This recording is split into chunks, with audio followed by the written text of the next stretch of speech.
Então, cumprimentando vocês pela coragem de estarem aqui nesta noite fria, vamos iniciar com o tema de hoje, a candeia.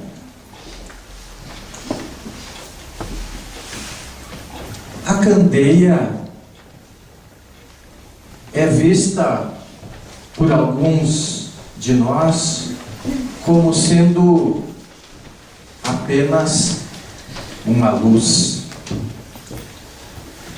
mas na verdade ela representa o nosso conhecimento. Jesus foi essa grande candeia, e como ele bem disse, que não se pode esconder esta luz, este conhecimento, debaixo de um alqueire. A luz é para que todos que entrem na casa a vislumbrem como ela é, e não para ser posta embaixo da cama, onde esta luz perderia a sua essência, ou seja, o nosso conhecimento não deve ser egoisticamente ficar conosco, mas nós devemos distribuí-lo entre todos aqueles que nos são próximos. Para bem entendermos a candeia, é necessário que se faça pelo menos a leitura daquilo que está no Evangelho, e que eu resumi da seguinte forma: não se acende uma candeia para colocá-la sob o alqueire, mas colocam-na sob um candeeiro, a fim de que ela clareie todos aqueles que estão na casa. Não há nada de secreto que não deva ser descoberto, nem nada de oculto que não deva ser conhecido.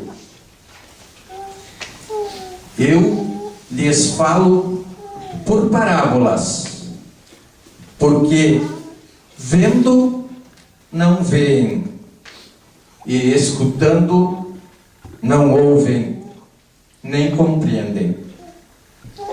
Porque o coração deste povo está entorpecido, e seus ouvidos tornaram-se surdos. Jesus tratava, pois, o povo como se faz com as crianças, cujas ideias ainda não estão desenvolvidas. Cada coisa deve vir a seu tempo, pois o grão semeado fora de época não frutifica. Mas o que a previdência nos recomenda é de que aguardemos a chegada desse momento.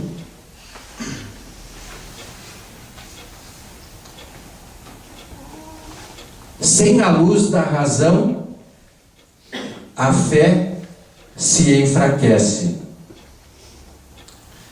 A providência divina não revela as verdades, senão gradualmente.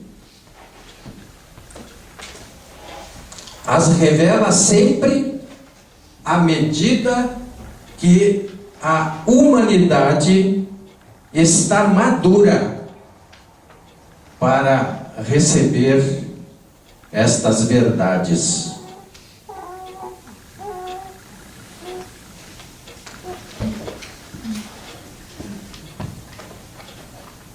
Tudo o que o homem sabe e não revela é porque egoisticamente quer dominar o outro.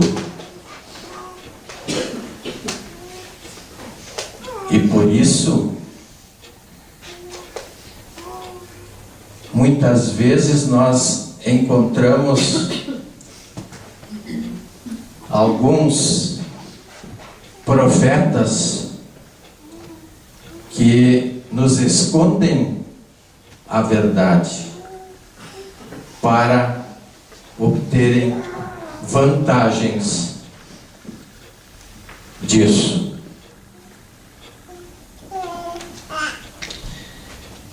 E o que o homem não pode ainda compreender na terra, lhe será sucessivamente revelado nos mundos mais avançados. E quando estiver purificado neste mundo avançado, ele está ainda no nevoeiro. Se, pois, os Espíritos não dizem tudo ainda, não é porque haja na doutrina mistérios reservados a privilegiados, nem que coloquem a candeia sob o alqueire, mas porque cada coisa deve vir no seu tempo oportuno. Então, esse é a síntese do que está no nosso Evangelho segundo o Espiritismo, referente à candeia. Quando o Mestre nos fala por meio de parábolas, e a candeia é uma parábola, podemos ficar certos de que o assunto é complexo, que foge à nossa compreensão.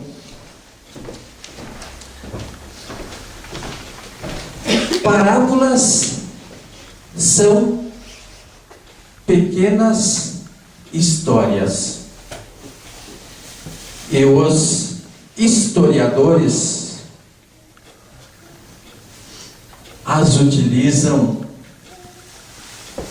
para que compreendamos aquilo que, se nos fosse dito de forma direta, não compreenderíamos.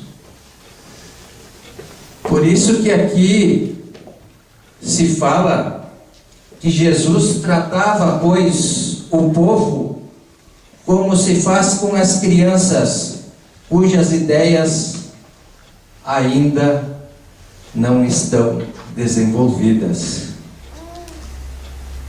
Ou seja, quando ele nos trouxe esta parábola da candeia,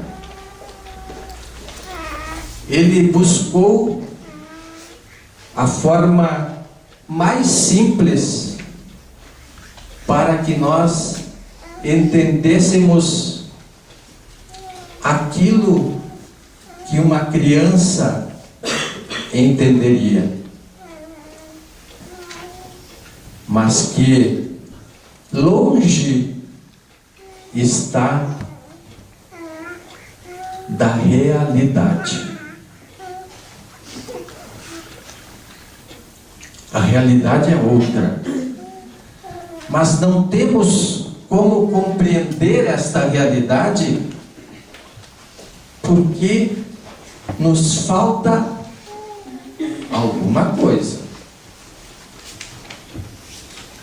Ao cego, por exemplo, nós podemos descrever a luz, mas por melhor que seja essa nossa descrição ou descrição da luz, vai ficar para ele apenas a imaginação do que seja realmente enxergar, ver.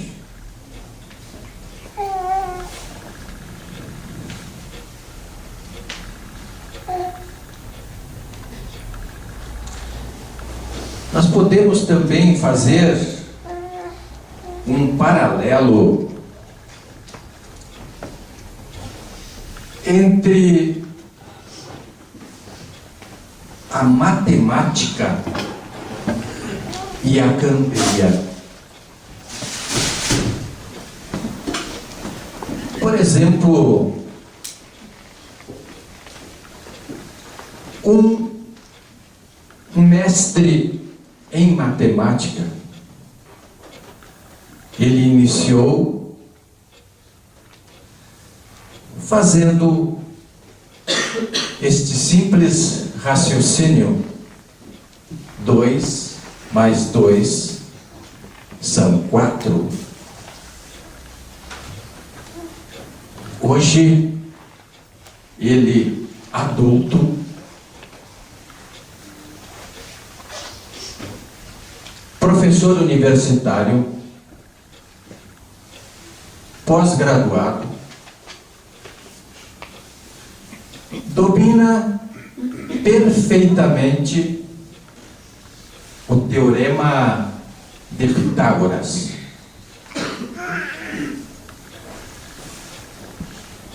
Mas se este mestre da matemática lhes é colocado alunos que ainda não sabem fazer as 4 operações, mais, menos, vezes e dividir. Adiantaria a este matemático, a este professor, querer explicar o teorema de Pitágoras para esses alunos? E aqueles que estão um pouco mais adiantados, mas que ainda não aprenderam a calcular o quadrado de um número. Nós sabemos que pelo teorema de Pitágoras nós temos um triângulo retângulo e que temos também a chamada hipotenusa.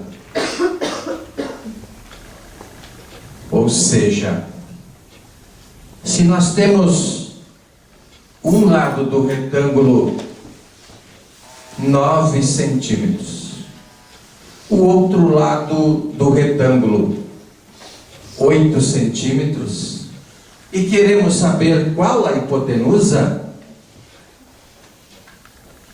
teremos que fazer 9 ao quadrado, que dá 81. 8 ao quadrado, que dá 64. Soma 81 com 64 e nós teremos o quadrado da hipotenusa. Mas para o aluno que não tem esse tipo de conhecimento e que não sabe que o número 2 em cima do número 9 significa 9 ao quadrado, e que o número 2 em cima do número 8 significa o quadrado de 8, ele pode entender que aquele 2 é 9 vezes 2, que dá 18, e 8 vezes 2, que dá 16. E então, se Jesus tivesse lhes explicado o teorema de Pitágoras, para essas pessoas que não têm esse conhecimento matemático, iriam dizer que Jesus lhes ensinou que 9 vezes 2 é 81, e que 8 vezes 2 é 64. Por isso, Jesus nada escreveu. Por quê? Porque, voltando ao exemplo do professor, se ele escrevesse todo o teorema para aquela turma que não sabe as 4 operações, de nada adiantaria.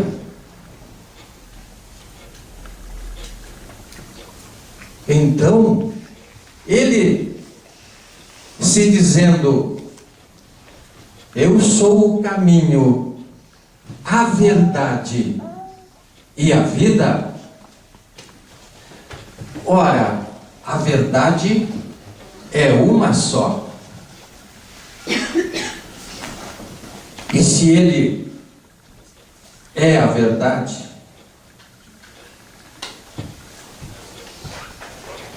para que, por exemplo, a Bíblia fosse a verdade, ela teria que ter sido escrita por ele, e não por terceiros. Embora a Bíblia contenha verdades, ela também contém inverdades. Então, se nós estamos à procura da verdade, nós temos que buscá-la em Jesus e não na Bíblia. E é por isso que as diversas religiões se contrapõem umas com as outras, porque buscam a verdade onde ela não está, pelo menos no seu todo. E esses intérpretes da Bíblia buscam interpretá-la segundo suas crenças. E tudo aquilo que se encontra na Bíblia e que não está de acordo com a sua crença, eles tiram fora. Por quê? Chamam isso de livros apócrifos. A Bíblia é o somatório de vários livros. Então, aqueles que vêm contra aquilo que eu acredito, eu vou chamar de apócrifos.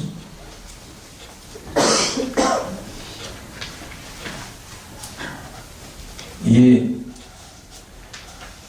a gente diz que a Bíblia é de inspiração divina. Como pode o homem acreditar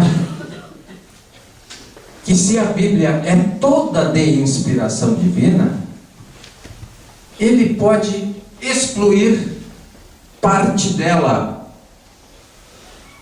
porque aquilo que está ali e não é aceito por sua religião, por sua crença, tem que ser eliminado. Ora, se é de inspiração divina, nada do que está ali pode ser eliminado. O que devemos fazer, então, é uma reflexão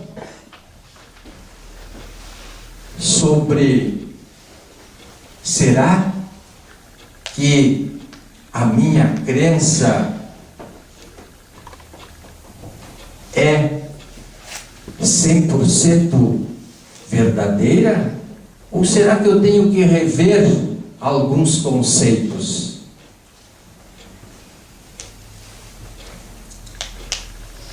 E rever esses conceitos, aceitar algumas coisas que contrariam as nossas convicções religiosas, é extremamente difícil. E por isso que aqui se diz que é necessário esperar que a humanidade esteja madura para receber algumas, vamos dizer assim, a revelação de alguns mistérios, né? Porque o que nós chamamos de mistérios hoje é porque não temos a compreensão do que aquilo realmente representa. E Jesus faz o seguinte: eu não tenho como explicar isso. Eu vou me utilizar de parábolas. E existem algumas parábolas até hoje que para Jesus era a forma mais simples de nos explicar as coisas, vamos dizer assim, do Espírito. Mas que nós, inclusive palestrantes que estudamos essas parábolas, nos defrontamos em determinados momentos com uma certa dúvida.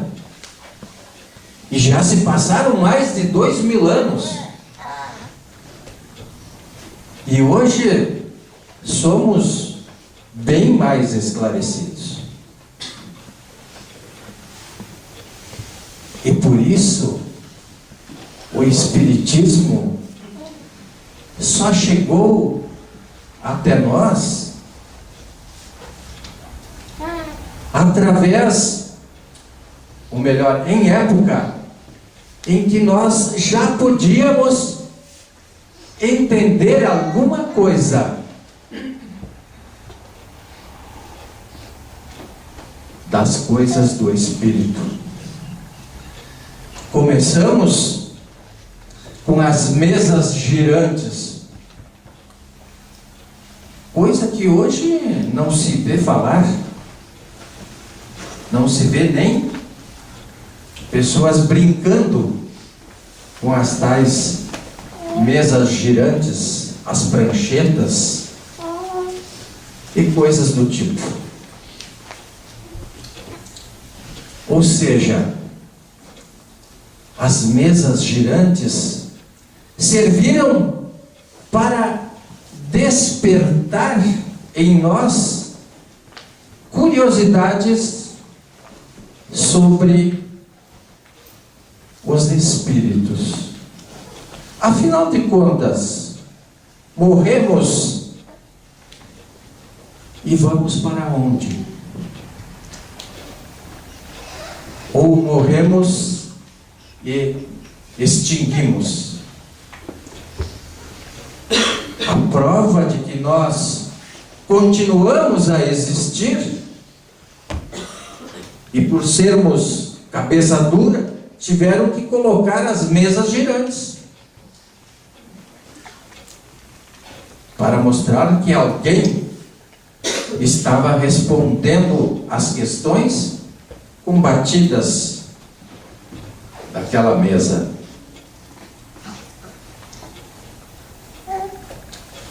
À medida que nós fomos conhecendo os Espíritos, eles foram nos revelando outras coisas mais importantes, e aí passamos a acreditar na existência deles. Então eles não precisavam mais provar que existiam.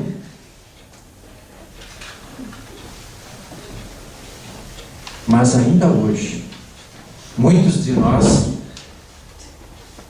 temos suspeitas sobre a reencarnação. Será que realmente encarnamos? E vemos no YouTube crianças de 3, 4 anos tocando músicas num piano,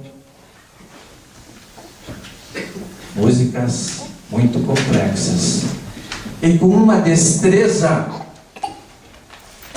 que só alguém que foi em época anterior um maestro, que foi alguém que estudou muito a música, conseguiria tocar com tal desenvoltura.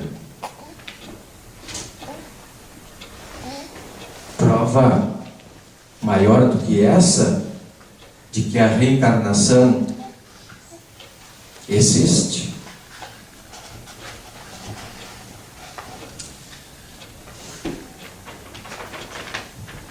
Nós dizemos que se encontra na Bíblia uma afirmação de Jesus. E esta afirmação vem contra muitos ensinamentos de religiosos, e que nós não nos damos conta.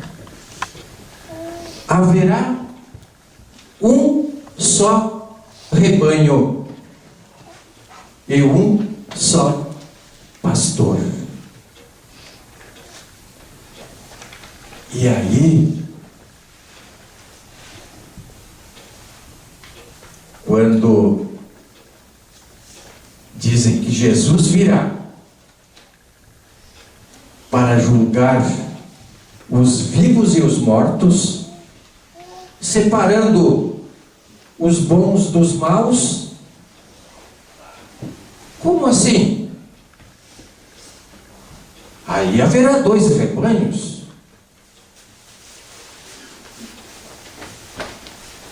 Jesus virá para julgar os vivos e os mortos, separando os bons dos maus.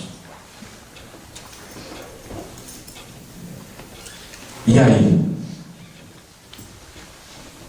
Ou ele disse isso, e se ele disse isso, não tem como separar os bons dos maus. Até porque nós temos aquela passagem das 99 ovelhas, e que ele deixa as 99 e vai em busca da ovelha perdida. Por quê? Se é só uma que vai se perder, não tem que ter 2 rebanhos? Ele não veio para separar os bons dos maus, os justos dos injustos? Então tem que ter pelo menos um que vai formar o rebanho dos maus. E ele deixa as 99 e vai em busca da ovelha perdida. Por quê? E por que 99? Para dizer que para ele, Jesus, 99% não o satisfaz. Ele quer os 100%. E digo mais a vocês: se este 1% fosse o diabo, ele iria atrás do diabo, porque ele é o caminho, a verdade e a vida. E se haverá um só rebanho, ele tem que converter o diabo. Se diabo existisse, porque senão haveriam 2 rebanhos.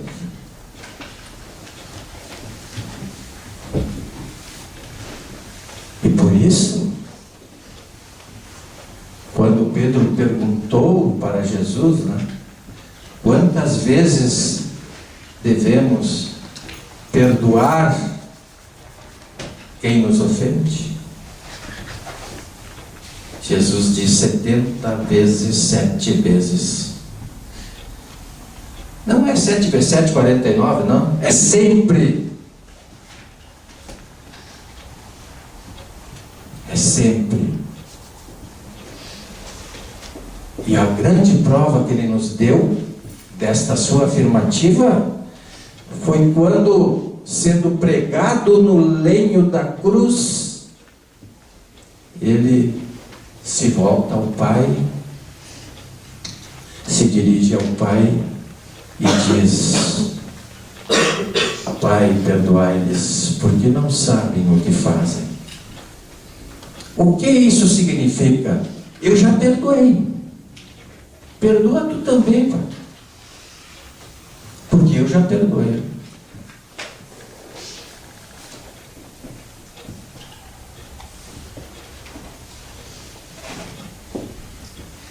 Eu até nem percebi que já estou esgotando meu tempo.